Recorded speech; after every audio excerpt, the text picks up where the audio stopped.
All right, y'all. So look, today, we're going to talk about, so the title of today's episode is, So He Won't Commit, okay? Give him some freedom. So he won't commit, give him some freedom. And what we're going to do today is we're going to actually deal with what happens to men along the way, and I'm going to explain to you something that a lot of people don't know, how this came about. So we'll get started. Really, let's go ahead and get right into it. How it came about. This came about because one of my clients, a lot of my clients are women, and I do have men who are clients as well, and I've helped a lot of men, y'all. I just don't help women. I help men too, because men, but a lot of times we just don't ask. We just don't ask. Katrina says you cut him loose. Nah, Katrina, that ain't always the way, because a lot of times, but men don't commit for a certain reason, which I'm gonna get into it today. And for me, I always try to be transparent, because at first it took me a while to commit to my current marriage. Before we became married, it was relationships. And people say that men have an affinity, have a disposition to making commitments. Well, we're going to find out today, it is not that men are against commitment. It's just that they are against committing to the wrong woman. All right. And the truth is, we're going to find out what that is. So, and it's not that, a woman may be wrong or right at the time. It may not be the right time for the man to commit, or the woman to commit for that matter. A lot of times women think they're ready to commit, but they're not. They think they're ready because they want to feel a certain way. They feel like if I get into a relationship, I am going to feel a certain way. I am going to feel more fulfilled. I am going to feel significant. And then when they find out that they get in the relationship and they find out that, dang, I don't feel any different than that I did, than I did before. It's easy to say to cut him loose, y'all. I see the comments rolling. It's easy to say cut him loose. But I'm going to get into why I'm glad that I know several men who the lady didn't cut him loose. But what happens is many times ladies think that it's the man. But we're going to talk about today, it's more than just the man. Many times it's the woman. So let's get right into it. I want to start this off by saying this. I read a quote by Paulo Coelho. Paulo Coelho. He said this. He said, and it made so much sense. He says, men are afraid of losing their freedom, right? I'm sorry, forgive me. Wrong thing. That's the topic we're talking about. He said, Paulo Coelho says this: freedom isn't the absence of commitment, but the ability to choose what's best for me. And when I read the quote, I thought the quote was significant. And I want to get into it. So let's get into it then. First thing is, men are afraid of losing their freedom. I won't admit that. I won't say that's true. However, there's a misconception that's perpetuated that men hate commitment, that men are against commitment. That's not true. Men are not against commitment. There are men who commit every day. When a man asks a woman to marry him, he commits. So let's not say that men don't like to commit. What it is they don't like to commit to the wrong person, okay? Because what happened, and so what people think is they have the misconception that men don't like to commit because they feel like their freedom is gone, all right? So, but let's differentiate what freedom is. Most people think that freedom is, so a man is free to run wild, do what he wants to, go hit who he want to hit and all of that. But that's not it. Freedom to a man is more a psychological state of mind than an actual state of being. Okay? Freedom is more of an actual, a psychological state of mind. Think about it like this. And what a freedom simply is this. When a man believes that he fundamentally has to become a different person. He cannot be who he wants to be. He cannot do what he wants to do. So they have this misconception. And I thought about it when I was thinking about this. I was thinking about, wow, why is it that I didn't want to commit? Because a lot of times I was thinking to myself, I was like, wow, why is it that I didn't want to commit when I didn't commit? It wasn't that I wanted to go out and mess with other women. That wasn't even it. I was done with that phase of my life. I was done with the phase of dating multiple women. I knew exactly what I wanted. I knew exactly what I wanted from a relationship. But the idea that I was going to lose my freedom, that kept me from doing what it was I wanted to do. That idea of losing my freedom. Now, what do I mean by freedom? Here's what I simply mean. I mean that when a man cannot truly be his authentic self, when I have to do behaviors, create behaviors, exhibit behaviors to please the other person, and they're not authentically me, then I feel like I am not free.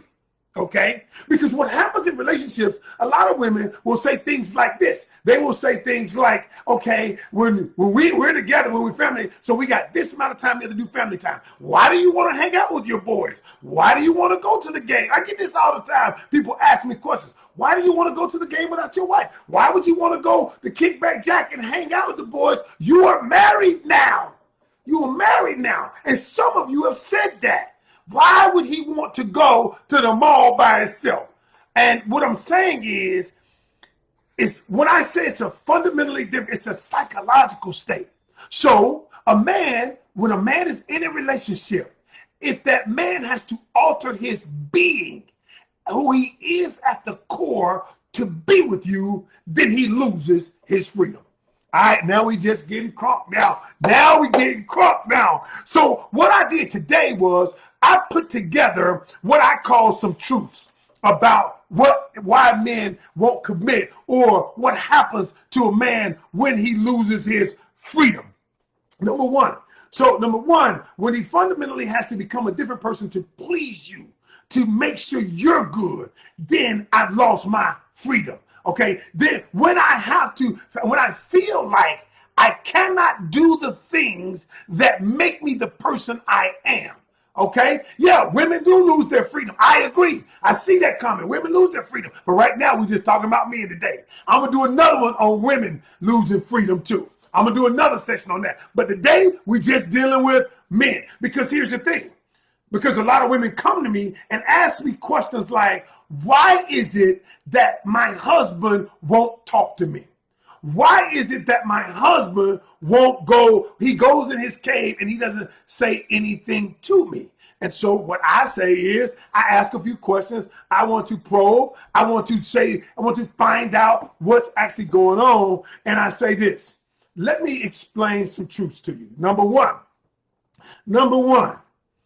men do commit.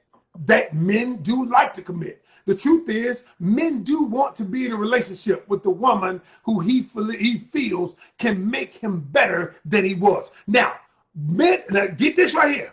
A man commits to a woman. Listen to me carefully.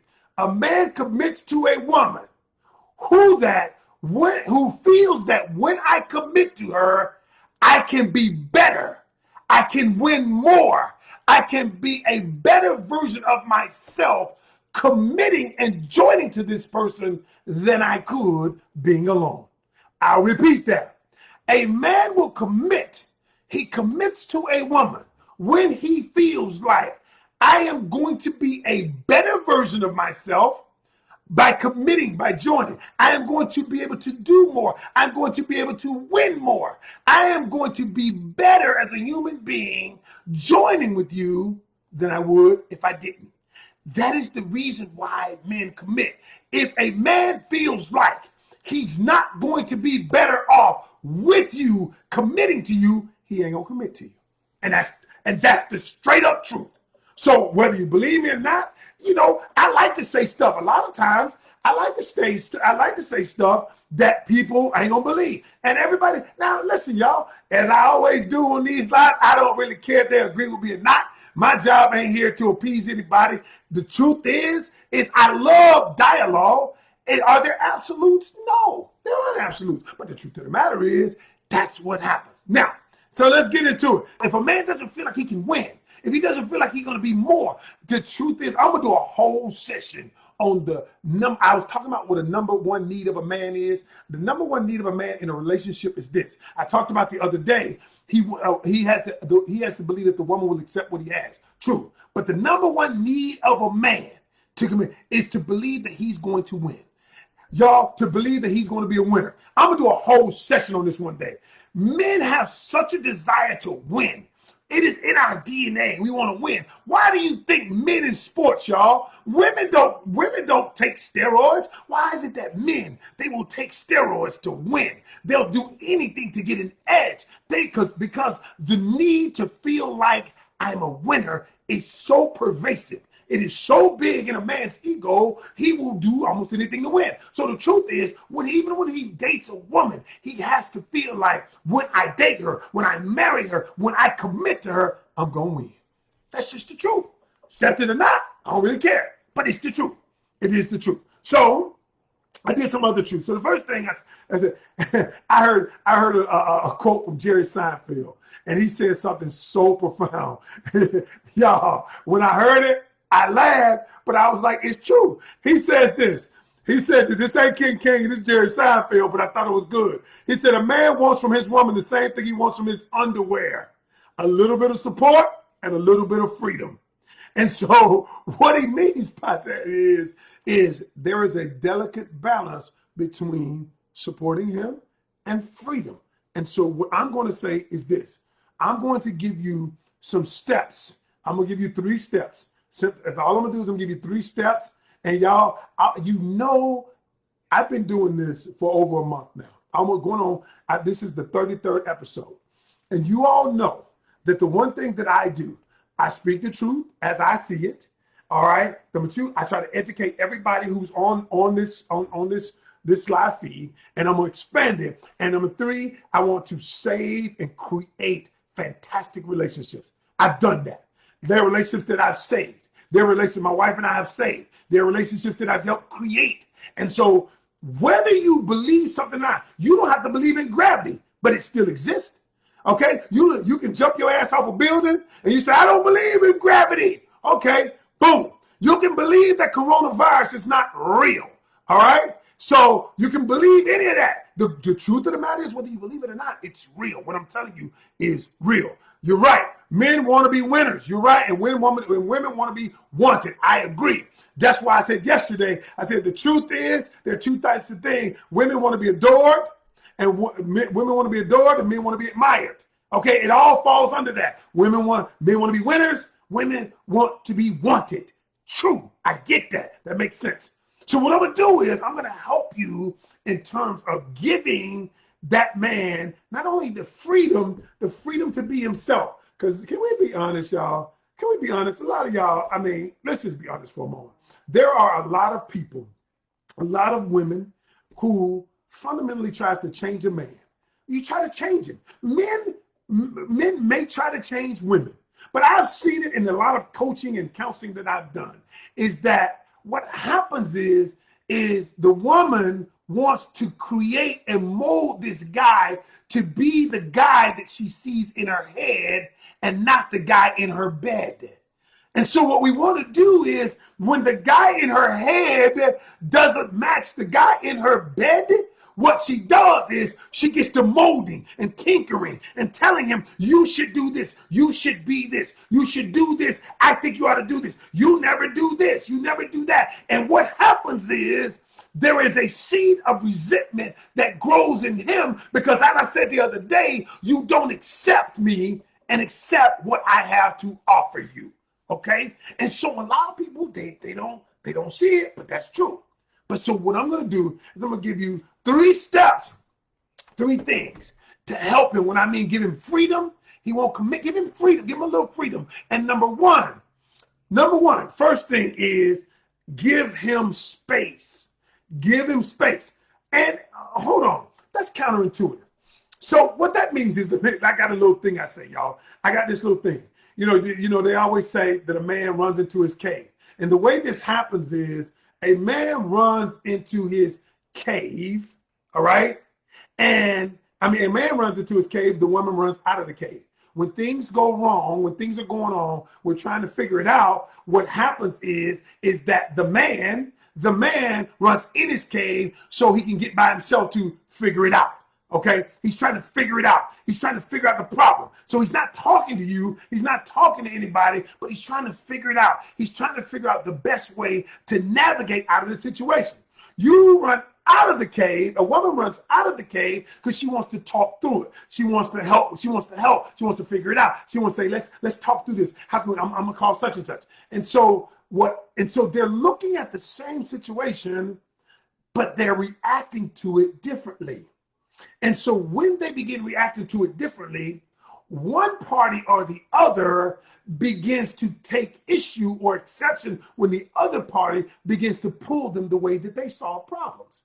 So what you want to do is, because it's the nature of a man to figure it out, let him go in the cave, support him through going in it, and let him go in there and give him his time to figure it out. Give him his time and space. He will come back and support him through that. And so what I'm saying is, here's the thing though. If he doesn't want to communicate. Now, some people say to me, well, Ken, what if he doesn't want to communicate? What if he doesn't want to communicate with me? Okay, so this is what you do. What you want to do is, number one, give him the time. Number two, acknowledge that you're giving him the time. Notice what I just said. Acknowledge you're giving the time, because if you've been pressing him, I need to talk about it. We need to talk about it. We want to talk about it. I want to talk about it. You ain't talking to me anymore. Now you feel insecure because he's not talking to you. Who is he talking to? What's going on? He doesn't want me anymore. And what you do is you're creating all of the assumptions in your head. And so what I tell people is this. This is what you do. Give him the time. Give him the space. Let him know you're giving him the space. I want you to have the time to figure it out. What I'm here to support you. I would like to communicate with you about this. And then what you do is you ask him, can we communicate about this issue at a particular time and place? And you cannot use generalities like, hey, you don't ever talk to me. You don't ever do this. You don't ever do. I notice you ain't talking to me. You ain't talked to me in 2 months. And so what happens is that pushes him further away. That makes him withdraw more, because now I can't do it. Here's what happens. He feels like I can't do anything to please you. I can't do anything to please you because every time I do this, you say this. Every time I do that, you say that. And what happens when he feels that way, he will withdraw even more so. So what I'm saying is, give him the freedom by giving him space. Number two, this is so powerful. This is the one where I'm going to do a whole session on. The second thing is empower him. Okay, get this. Get what I mean. Get what I mean by empower him. Empowering a man seems to me means this. I want to give you a story, and you're going to understand this story. All right. So here was a story of this guy, and this guy was, he was with this female, and the gentleman was the kind of guy, he laid on the couch, he couldn't find a job, and then he didn't have any money, he didn't have a car. And this female he was with, she felt like, if I take up the slack for him, so what did she do? She let him use her car, okay? Then she went out and fixed his resume, and she applied for jobs for him. She did all of these things for him, yet he never became the man, because she kept saying, I'm doing this for you. I'm doing that for you. I'm doing this for you. And then all of a sudden, he pulled away from her. Get this, y'all. They ended up breaking up. Okay, they ended up breaking up. 6 months later, he found out that he started dating another woman. Not only did he start dating another woman, he started dating the woman. He also put on Facebook that he was in a relationship, something he would never do for her. And he got the dream job. He started saving money, got a place of his own, and all of those things. And the truth is, the lady who took care of him, did all of these things, she could not understand what happened. I did everything for you. I did all of those things for you. Now, here's what she did. She went back to him and she asked him about 6-8 months later, because she wanted to find out. She needed closure. She wanted to find out, what did I do? What was wrong with me? And here's what he said. And this is so powerful. And this is what a lot of people do. And this is what I want you to do. He said to her, he said, I appreciated all that you've done for me. He said, you did everything for me. He said, now, I don't mean, now while I appreciate it, you did everything for me. You did my laundry for me. You let me use your car. You gave me money. All of those things you did. Now, I know this sounds counterintuitive, but he said, all of those things made me feel like a loser. And I was like, whoa. And the other lady, here's what happened. He simply said, what she did was, she empowered him to be better, to grow better, but she didn't accept worse. What we do a lot of times is you accept the man at his worst, but you don't empower him to be better. You cannot say, she says, listen, I'm not going to accept you laying on the couch every day. I'm not going to accept me doing your laundry. Yes, I will give you a hand out, but I'm going to give you a hand out. But that hand only stated, I expect you to be better. And what's happened, and what she did was, she actually enabled him to continue to be a loser. And what I'm saying to y'all is, listen, give a man freedom, but the truth of the matter is, expect him to be better. Expect him to do better. Expect him to do more. And what happens when you expect that, many times what happens is like our children. I always tell people the truth. Expect your child to be great. I expect to be smart. I expect my grandkids to be smart. That expectation becomes their reality. When someone expects a certain thing of you, that becomes your reality if you expect it and you empower them through it. And so what I'm saying is listen, if when you give him his freedom, expect him to be better. Don't tolerate him being worse. You can't enable him by he's sitting on the couch and he's not going, okay, you haven't been on a job. I'm not going to do your resume. What I'll do is you do the resume and I'll help you while we're doing it. Okay, that's what we're doing. And so now all of a sudden we live up to the expectations that people have of us. And so that's the thing I want to tell you. You want him to commit. Expect him to be great. Now, you might say something to me like this. I'm not building a man up for another woman to get him. I've heard that too. Here's what I say. Well, then what you going to do? What you going to do? Break him down? Beat him up so you can keep him? So you want to beat him up. You want to belittle him. You're not going to make him better. So because of the idea that he might leave you. The truth of the matter is my wife might leave me tomorrow, but that ain't going to stop me from being fundamentally who I am. I am great with or without her. Okay, I am a man who aspires to be what I aspire to be with or without her. That came with this packaging. And so we get so hung up on he might go somewhere else. Damn, you might go somewhere else. But the truth of the matter is, if you want to live, that is operating from a position of lack. And when you operate from a position of lack, you're going to attract that. When you're thinking about him leaving you, you're going to attract that. What happens is that what you think about, you bring about. Stop thinking that part. And so what happens is focusing on being all that you can be. And I did a video yesterday, y'all, and I said this. I said, you know what? Love is the answer. Love is the key. But the truth is, if you don't love yourself, how could you ever love me? And I thought about it when I said it. I was like, that's deep. That's really deep. And the last thing is simply this, y'all, is alleviate the needy mindset. Now, some people may take exception to that. Some people might say, I'm not needy. A lot of us have what we call a needy mindset, and you won't admit it. You will not admit that you have a needy mindset because the fact of you admitting you have a needy mindset says something wrong with you. Okay? But the truth of the matter is, can we be honest? All of us have inefficiencies, flaws. All of us, we are imperfect human beings.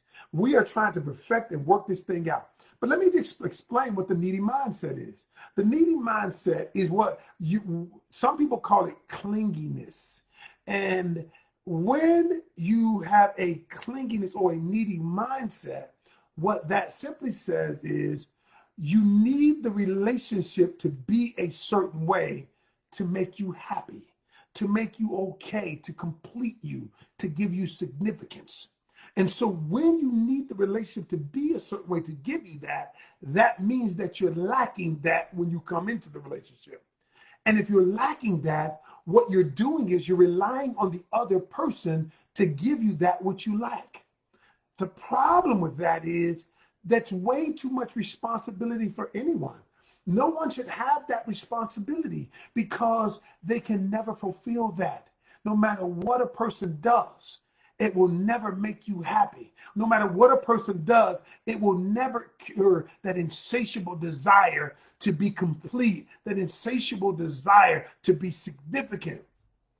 When your emotional state is determined by what happens in the relationship, that's a problem. Now, I'm not saying the relationship can assist in you in being happy. Sure, I'm happy in my relationship. I'm not happy because of the relationship. I'm happy then I have a good relationship. And so what I'm saying is, no, I don't believe a man can give you significance. I feel like you're right. I mean, you're right. You're already significant. You're already significant. And the truth is, a lot of people don't believe that. They believe that if I get into a relationship, that relationship is going to give me significance. And the truth is, no one can give you significance. You have to give that to yourself. You got to give it to yourself. And so you don't give the man freedom.